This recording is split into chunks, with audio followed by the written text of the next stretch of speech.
Hello, it's Romanosky from Calgary, Canada, and this is the second installment, I'll call it, of my video blog series.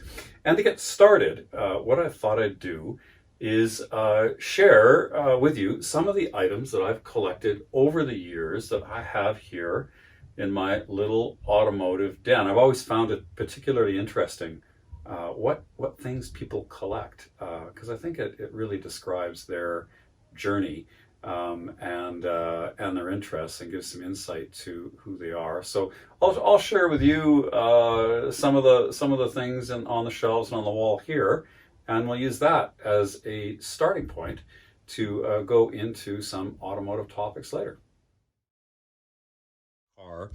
The Unfair Advantage, that's Roger Penske and Mark Donohue. Incredible story of a symbiotic relationship between the car owner and driver, similar to Colin Chapman and Jim Clark. And it gives real insight into why Penske's so successful. It's just sheer professionalism. The racing driver, well, that's Dennis Jenkinson. He was famous for driving with Sterling Moss in the Amelia. Oh, the Cannonball Run, different books on Woodies, the technique of motor racing. So this is one of the first competition driving textbooks from Piero Taruffi. So, it's the first one to kind of go into the math. And there's a later version of some of the same things. Of course, the geometry and physics haven't changed, and this is what you get if you go to the Jim Barber or Skip Barber Racing School, and this is a great textbook if you want to learn how to drive competitively. Okay, and then various reference books, and I like the books that are very specific on different marks. So, I've got a Corvette book and an Auburn Duesenberg book and a Curtis book and lots of books on Porsches, etc. This row here, this original series is a great series, for each kind of collector car.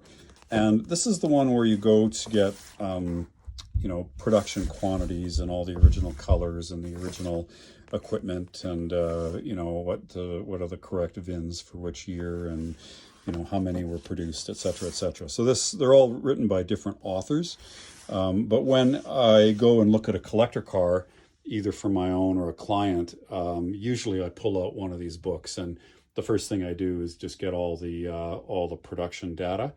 We've got, more Porsche books here.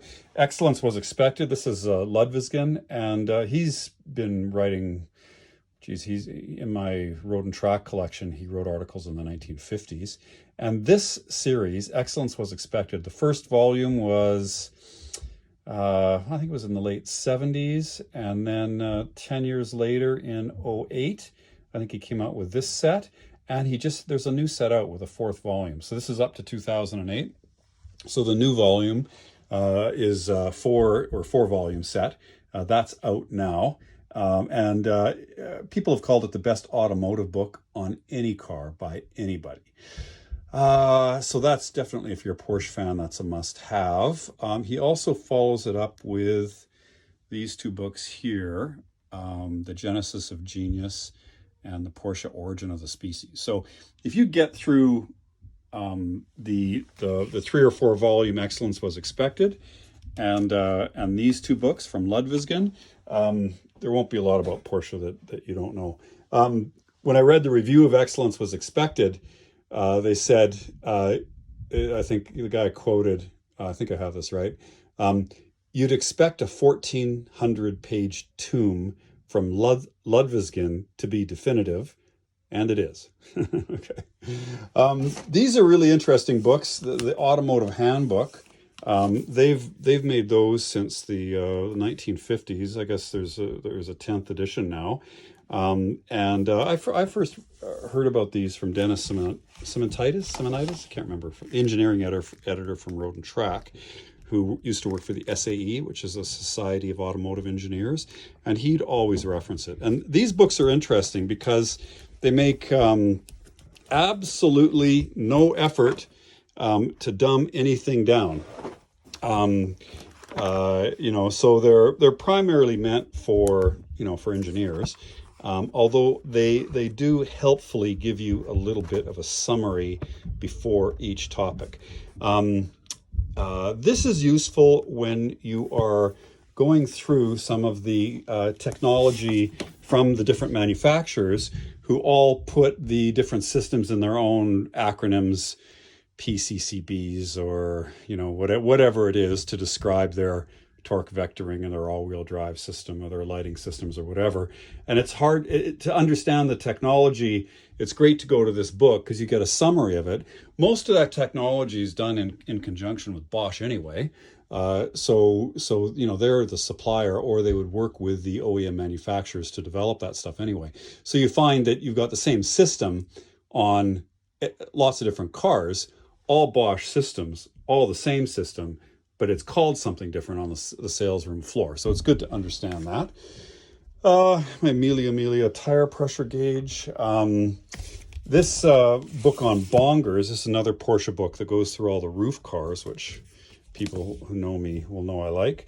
Cosworth Sir-William Lyons from Jaguar. The Man Who Supercharged Bond. That's Villiers. If you've ever heard of a Villiers supercharger on a Bentley, and the name of the book, it's kind of a funny name, but it makes reference to Ian Fleming's novels where James Bond drove a supercharged Bentley, not an Aston Martin. When they went to film, they got an Aston Martin, but the supercharged Bond is a reference to the blower Bentleys. And then I've got books on Italian stuff, very, very specific, well-written books. Many of these are investments in their own right, and these books can be, they can be hundreds or even thousands of dollars. Alfa Romeo, Abarth, Oscar, Maserati, Zagato, Sanguilini, Lancia, Maserati. I don't know too much about Ferrari because I spent a year working for them, and that was enough. Bizzarini, Alfa, Lancia, one of my favorite companies, really, really innovative. These are some great, very specific books on Alfa Romeos. So an 8C is like a $5 million car. So if you want to choose the right 8C, then this book goes through all the different chassis numbers. So if you're ever in the market for an 8C, you need that book. Clementasky, one of my favorite post-war photographers. Brilliant book about Honda. Some, just coffee table books. This Bewley series goes through all the manufacturers. There's, there must be 300 or 400 different makers of cars.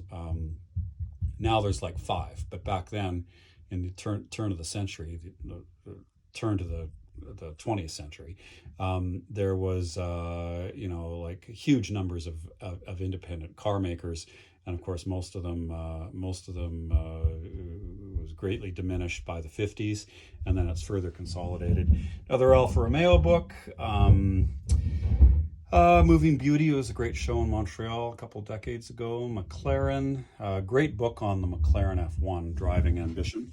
And this is the story of the F1, which is a really fantastic book. It's the Goodwood Festival of Speed.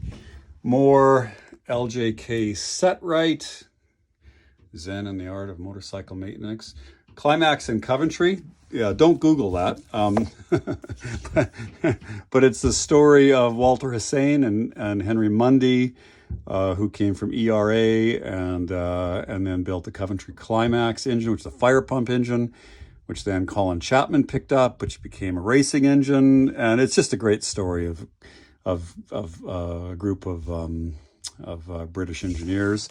BRM, that's the wonderful sad story about what could have been a great car, the V16 BRM, another Setright car. And then Brockbank, he has to be my favorite illustrator. On the Road, those are articles from the Bentley Drivers Club, BRM, by Doug Nye, another really prominent author. Ludwigsen probably has authored 100 books, and Doug Nye is probably close to that. And Aston Martin and MG and Bentley. And I love the early Rolls-Royce story, where Rolls-Royce wasn't a luxury car, it was a reliable car. And there's a great story about it going 7,500 miles in 1907 without a problem, which was amazing. A great book on Land Rover, which those who know me will know I have an affinity for. Some French coachwork cars, Delahaye, Delage, Bugatti, Art Deco cars, Citroën, and I've got a great book on Voisin somewhere. And they're all related too, just in the same way that a lot of the engineers from ERA to BRM to Jaguar and Coventry Climax are the same. Bucoli's kind of a wonderful Art Deco car. I was very pleased to see. I got a book about Ralph Lauren too, and I was very pleased to see Ralph has this on his desk. Made me feel good. Okay, so Hispano Suiza. These are some of the cars you'd see on in Pebble Beach. Pegaso. These was like a Spanish Ferrari competitor back in the 50s. There was even one in Calgary. Andre Lefebvre from Citroën. More on Rolls-Royce, the Porsche books, just assorted automotive books I've picked up over the years. Paul Newman, Melia, even something from Jeremy Clarkson. Rob Walker, I just love Rob Walker, who was an F1 team owner, who Sterling Moss was a driver for. Villeneuve, some Mercedes books. Okay, so that's that. That is a painting I had done of my first ground-up restoration, Series 1, and then it was picked up in Sports Car Market. And they did a feature on it, and it was a labor of love. I lost piles of money on it, but I did a nice job on that, and did get well, I got the poster. Okay. Then going over here, I've got some helmets from when I used to compete, and that is my lovely wife Sarah in our Aston Martin V8 before kids, when I had money to spend on stuff like that. And this is interesting. This is a signed photo or illustration of the Spiker aileron, signed by Victor Mueller. So we went down to test these cars. That was when I worked for Distinctive Collection, which was a Spiker dealer, and we did an autocross, which our group won, and then our prize was this signed print. And it was really great talking to him. He's a real classic car guy. He has an Invicta and Lagonda, and has, driven an Amelia, well, every year. His company didn't make it. It was wildly ambitious. But talking to him about the difficulty of building and certifying a car was really interesting. There is, there's an old typewriter. One day I'll hammer out letters on it. My mug from the Mullen Museum. There's a Delahaye on there.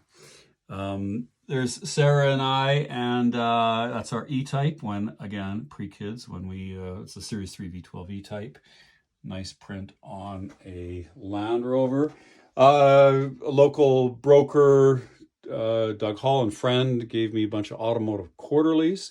Really great reference books, long articles, really in depth, and a lot of stuff on cars that aren't that well known. So I really, I try to read at least something from one of these every night. And assorted cars given to me by a client. Thanks, Mike, for those. And then lots of magazines. Now, okay, well, I hope that wasn't too boring. And it shows you, some of the stuff that's been meaningful to me that I've collected. I also have a magazine collection going back to 1947 with, I don't know, it must be there's more than that, 3,000-4,000 magazines in there. My wife told me I can't bring them in the house, so they're outside in a sea can.